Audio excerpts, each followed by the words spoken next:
A formação do ciclone bomba coloca os estados do sul e parte do sudeste e centro-oeste em alerta máximo nesta sexta-feira.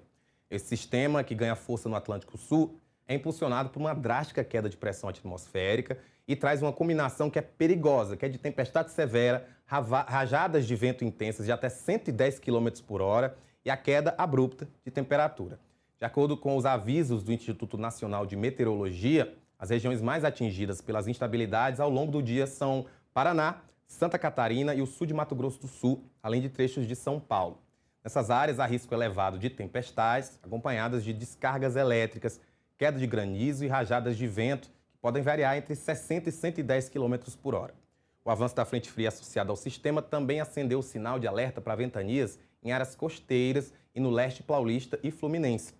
No Rio Grande do Sul, onde o ciclone bomba começou a se estruturar mais agudo nas últimas horas, a chuva perde força gradualmente ao longo dessa sexta. Em contrapartida, o estado se torna a porta de entrada para uma potente massa de ar fria de origem polar. Os meteorologistas destacam que a fase crítica de ventos e tempestades do ciclone bomba começará a se afastar da costa em direção ao oceano neste sábado. Mas será que o brasileiro está preparado para enfrentar fenômenos climáticos como esse? Eu estou ao vivo com o Marco Josevicius, ele é coordenador de operações do CIMEPAR, para falar sobre esse assunto. Marco, muito boa tarde. Sempre que a gente fala que o Brasil é a terra de que não tem ciclone, não tem tempestade, não tem ventania, parece que essa situação não é tão verdade. Aí eu queria começar te perguntando, a gente está acostumado a lidar com esses eventos climáticos ou realmente é uma novidade que pode ter relações aí com questões envolvendo, por exemplo, o aquecimento global? Olá, boa tarde. Não, de fato não é novidade, né? A gente já convive com sistemas similares, né, a isso, em especial no sul do Brasil e eventualmente chegando ao sudeste, já é parte da nossa climatologia, né? A ocorrência, a formação de ciclones no sul do Brasil e depois o sistema frontal associado a esses ciclones atingir, né, regiões mais ao norte, que é o caso desse evento que está acontecendo agora. Então, muitas vezes, o que acontece é que as pessoas ainda não têm o conhecimento, né, de determinados fenômenos e falar, ah, não, isso aqui nunca aconteceu.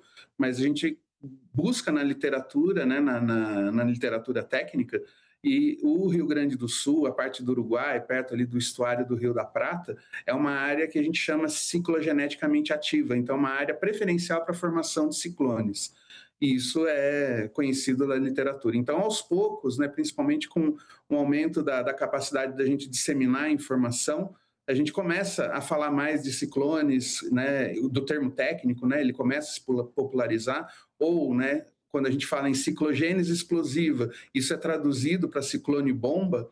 Então, as pessoas começam a perceber mais, entender mais, né? E falar, não, está tendo mais. Né? Na verdade, não necessariamente mais. Eles estão acontecendo e as pessoas estão tendo mais proximidade com o assunto. Né?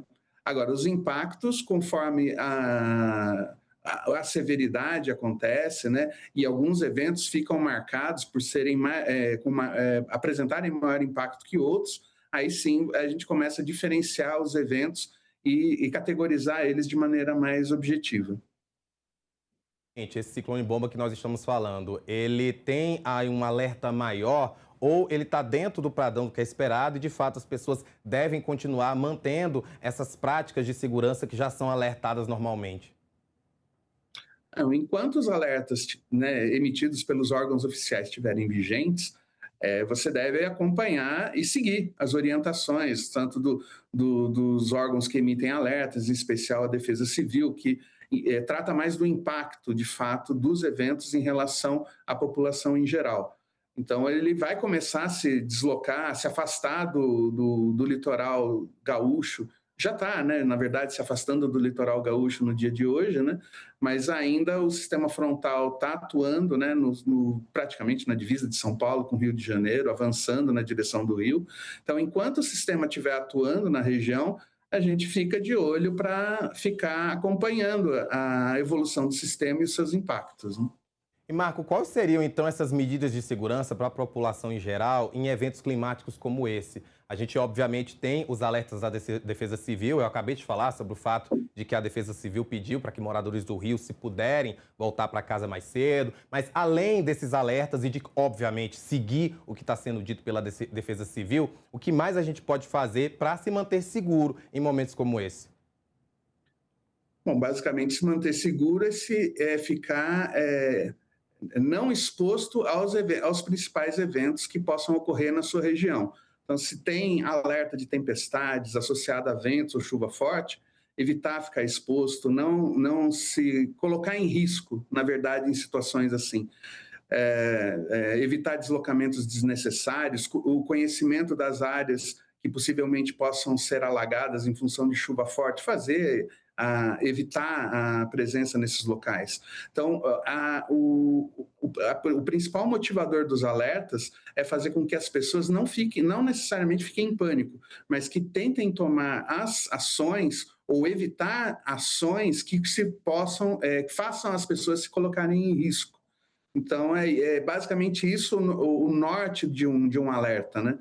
Até aproveitando a oportunidade, né? Muitas vezes fala assim, mas a gente emite um alerta e não acontece nada, né? Ou o fenômeno não acontece, ou não acontece com a gravidade com que ele foi alertado. Por um lado, isso é muito bom, né? Mas você já tinha uma informação antecipada e se você promove as suas atividades de proteção, independente se o fenômeno ocorreu ou não, você está garantindo ou aumentando a chance de você não ser impactado.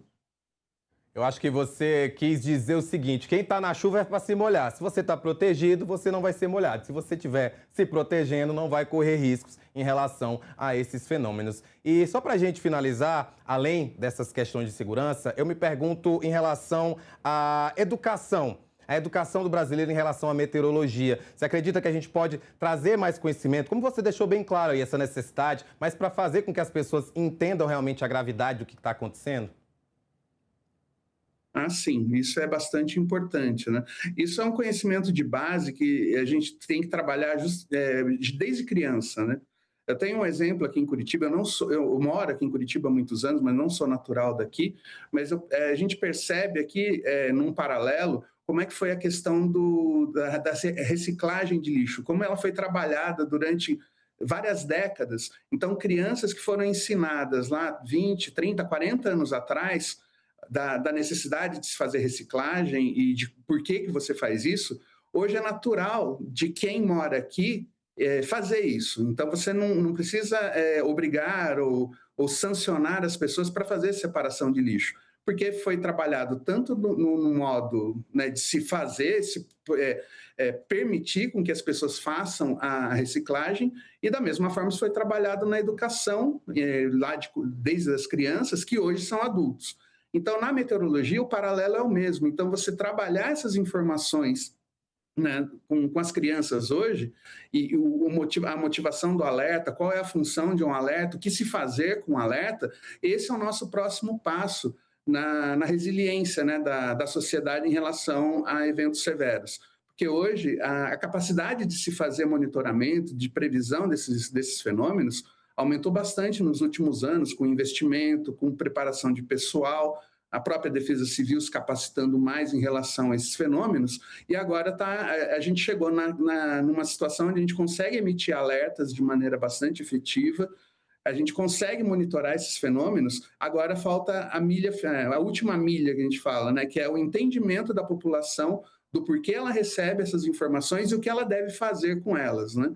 Então, é um trabalho não só de educação, é um trabalho de comunicação também, que isso vai ser trabalhado aí nos próximos anos, mas para as próximas gerações começarem a entender de fato, né, ou que isso seja mais natural para eles entenderem essas informações e tomarem a decisão correta nesses momentos de crise. Marco, muito obrigado por participar com a gente no Agora Metrópolis e fica aqui o nosso recado para que vocês escutem pessoas como o Marco, especialistas, e se protejam nesses momentos. Ok, muito obrigado. Olha,